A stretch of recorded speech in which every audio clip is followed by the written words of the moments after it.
अरे बेटी, छोड़ इन बर्तनों को, मैं खुद साफ कर लूंगी। तुम जाकर आराम करो, तुम्हारी तबीयत खराब है ना। नहीं माँ जी, आप ये बात मत कीजिए। मेरे रहते हुए आप घर का काम करेंगी, ये बात शोभा नहीं देती माँ जी।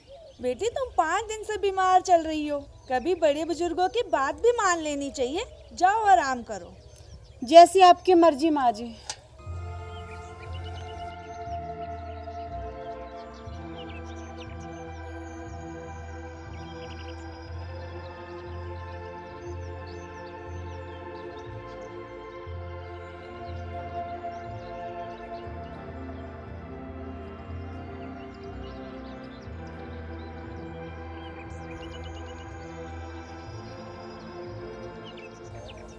माँ, तू ये क्या कर रही है? तू बर्तन मांज रही है और वो गुलाबो कहाँ पे है? बेटा, वो तो आराम से सो रही है महारानी बनकर। मैंने उससे कहा था कि बर्तन साफ कर ले। फिर उसने क्या कहा माँ? बेटा, वो बोली मैं क्या नौकरानी हूँ जो सारा काम करूँ, बुढ़िया अपना काम खुद करो। और उसने मुझे बेटा गंदी गंदी गालियाँ भी दी।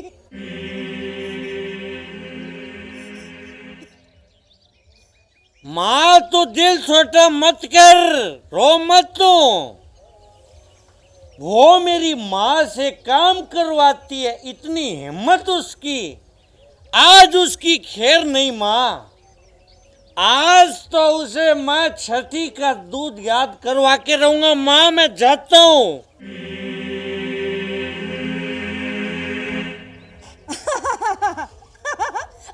अब आएगा असली मजा।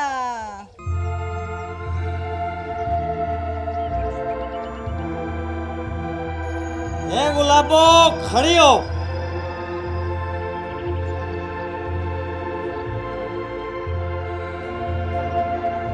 तेरी इतनी हिम्मत, तू मेरी माँ के सामने जुबान लड़ाती है।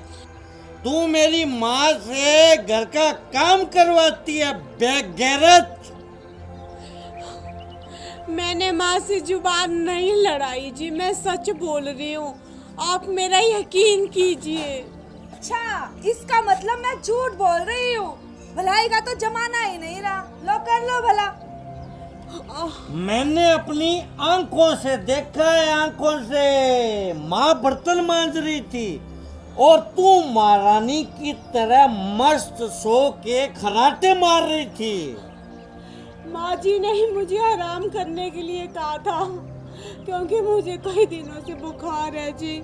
मैंने आपको कहा था कि आप मुझे डॉक्टर के पास ले चलो, मेरी तबीयत ठीक नहीं है। हे राम, कितनी झूठी है ये। बेटा, इसी ने मुझे कहा, ए बुढ़िया बर्तन मांज वरना खाना नहीं मिलेगा आज। तू कौन होती है? कौन होती है तू मेरी माँ को खाने के लिए मना करने वाली? मेरी माँ इस घर की मालकिन है, मालकिन। और सुन, आज के बाद अगर तूने माँ के सामने जुबान लड़ाई ना, तो मैं तेरा क्या असर करूंगा तू अच्छे तरीके से जानती है। मैं कितना कमीना इंसान हूँ, समझी? अब खड़ी हो, मेरे लिए गर्मा गर्म रोटियां बना। चल।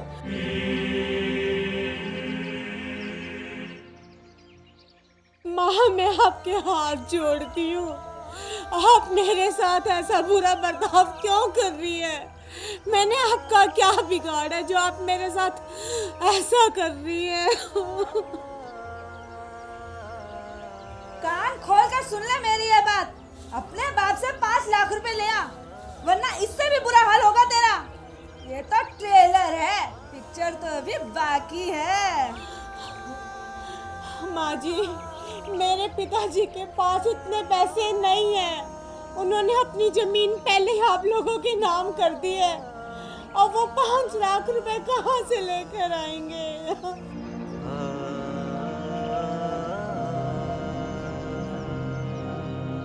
कहाँ से लाएगी पैसे? कहाँ से लाएगी? याद आया मुझे माँ, याद आया। ए सुन, तेरे बाप के पास जो मकान है ना, उसको बोल कि वो बेच दे। ये आप कैसी बातें कर रहे हो जी? अगर वो मकान बेच देंगे तो वो रहेंगे कहाँ? आप लोग कुछ तो रहेंगे जी। अरे गुलाबो, कितनी पागल है तू। देख, कितने सारे मंदिर, अनाथ आश्रम, रेलवे स्टेशन, बस स्टैंड होते हैं इस संसार में। बुढ़ा रह लेगा कहीं पे भी? नहीं जी, मैं अपने पापा का मकान बिकने नहीं दूंगी, नहीं बिकने दूंगी। तो ठीक है, फिर निकल जा इस घर से। माँ, आप ये क्या बोल रही हैं? माँ ठीक ही तो बोल रही है, चल निकल इस घर से। मैं आपके पैर पकड़ती हूँ जी, मैं तो आपकी पत्नी हूँ, कम से कम आप तो कुछ रहम कीजिए। माँ देख क्या रही है तू खड़ी खड़ी? धक्के मार के निकाल इसे घर से बाहर।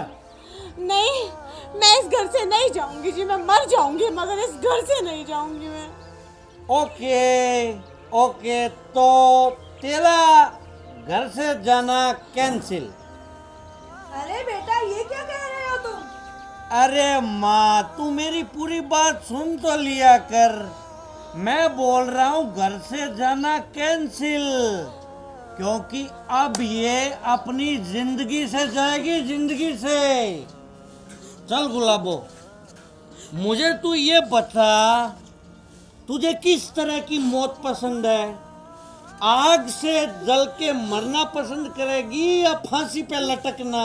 बेटा ऐसा करते हैं, इसे आग से जलाकर मार देते हैं।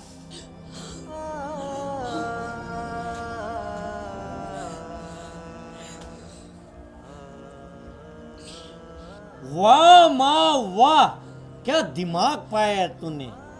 शाम भी मर जाएगा और लाठी भी नहीं टूटेगी, और हम पुलिस वालों को ये कह देंगे कि सिलेंडर फट गया था। अब बेटा जल्दी जा, देर मत कर, पेट्रोल ले आ।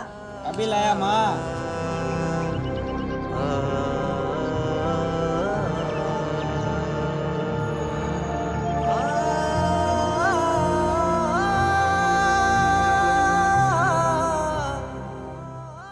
माँ तू इसे पकड़। छोड़ो मुझे।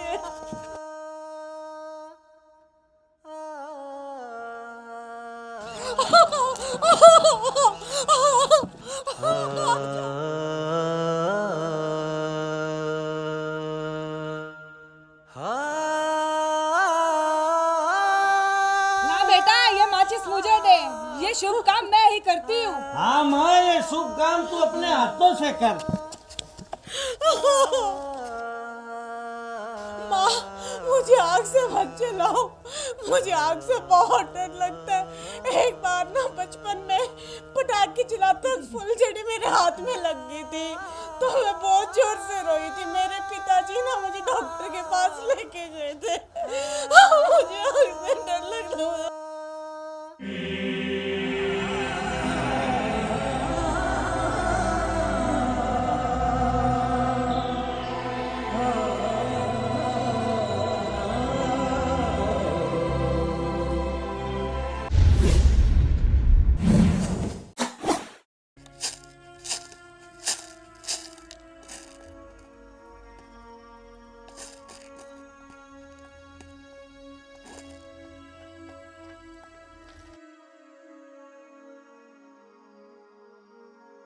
पिताजी, आप, मुझे आपकी ना बहुत याद आ रही थी, और आज आपको यहाँ देख के ना मैं बहुत खुश हूँ।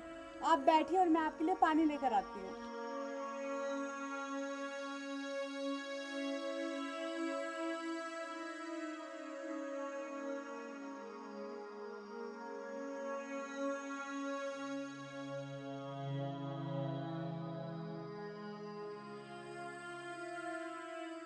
बेटी, एक बात था, तू खुश तो है ना? हाँ पिताजी, मैं बहुत खुश हूँ। आप सबसे पहले मुझे ये बताइए कि घर में माँ और भाई कैसे हैं? बेटी, घर पर सब खुश हैं, मुझे तुम्हारी बहुत याद आ रही थी, इसलिए तुम्हें मिलने चला आया। बेटी तू सच सच बता, तू यहाँ पर खुश तो है ना? हाँ पिताजी, मैं बहुत खुश हूँ। मेरी सासू माँ तो मुझे इतना प्यार करती है, इतना प्यार करती है ना कि आप सोच ही नहीं सकते। महारानी ड्रामे छोड़ और खड़ी हो जा अब। सासू माँ, मुझे बहुत जोर के चक्कर आ रहे हैं, कुछ तो रहम करो। लगता है तू यूं नहीं मानेगी।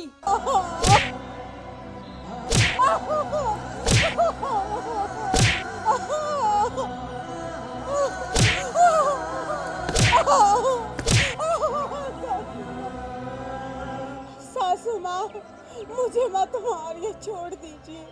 मैं ना अभी झाड़ू लगाती हूँ। और पिताजी आपके जमाई राजा, वो भी मुझे बहुत प्यार करते हैं। भगवान को बीच में मत ला, इसमें सारा कसूर तेरा है, तेरा बांझ कहीं की। और ऐसी बांझ को अब मेरे घर में रहने का भी कोई अधिकार नहीं।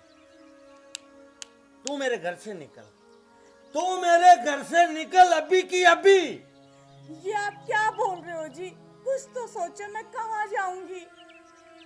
तू चाहे रेल के नीचे कट के मरे, या तू फांसी लगा, या तू डूब के मर, लेकिन मेरे घर से निकल तू। पिताजी, मैं आपके लिए ना चाय बनाकर लेकर आती हूँ।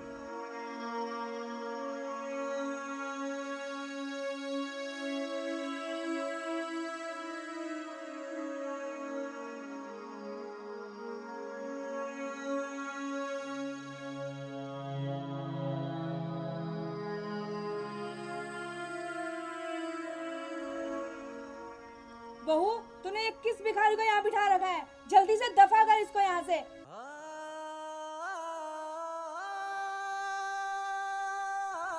माँ जी, ये कोई भिखारी नहीं है, मेरे पिताजी हैं।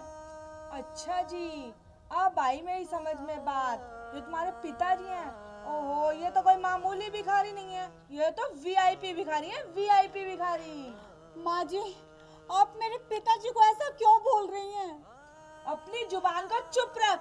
जो मैं बोल रही हूँ बिल्कुल सही बोल रही हूँ। और तुम क्या भीख लेने आए हो यहाँ पर अपनी बेटी के घर मुंह उठाकर? बोल, भीख में तुझे कितने पैसे चाहिए? अभी देती हूँ मैं। बहन जी, माना कि मैं बहुत गरीब हूँ, पर मैं भिखारी नहीं हूँ। आपके आगे हाथ जोड़ता हूँ, इस तरह से जलील मत करो मुझे। ठीक है, चल अब दफा हो जाए यहाँ से, और इस घर में आज के बाद कदम मत रखना। मेरे घर में पैसा और सोना खुला पड़ा रहता है, और तेरा क्या भरोसा कि तू कुछ उठा कर ले गया तो?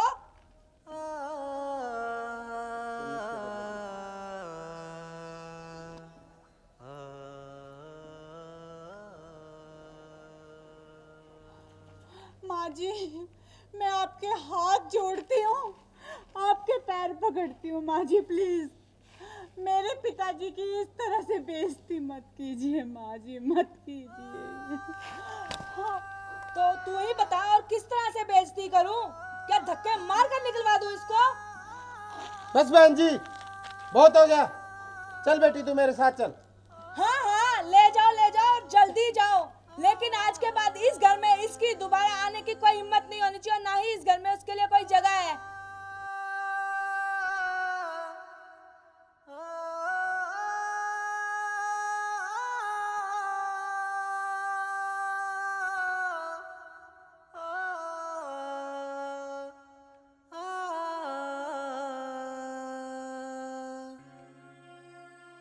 चल बेटी, अब मैं तुझे इस नरक में नहीं रहने दूंगा। नहीं पिताजी, इस घर में मैं दुल्हन बनकर डोली में बैठ के आई थी, और पिताजी इस घर से अब मैं अर्थी पर ही जाऊंगी। पिताजी, मैंने घर से भागकर आप लोगों की मर्जी के खिलाफ शादी की, पूरे गांव में आपकी नाक कटवा के रख दी, आपको कहीं भी सिर उठाने लायक नहीं छोड़ा मैंने। इसकी सजा तो मुझे मिलनी चाहिए थी ना, और साथ ही साथ मैंने माँ और भाई का दिल भी दुखाया। मैंने बहुत बड़ी गलती की है पिताजी, इसकी सजा मुझे मिलनी चाहिए, मिलनी चाहिए। नमस्कार प्रिय दर्शकों, दहेज एक अभिशाप के समान है। दहेज लेना और दहेज देना दोनों पाप है। अगर कहीं भी इस प्रकार की कोई भी घटना होती है या दहेज मांगा जाता है तो आप उसका पुरजोर विरोध करें। और अगर आपको हमारा वीडियो पसंद आए तो प्लीज़ लाइक कीजिए, कमेंट कीजिए, शेयर कीजिए और हमारे चैनल को सब्सक्राइब करना ना भूलें। धन्यवाद।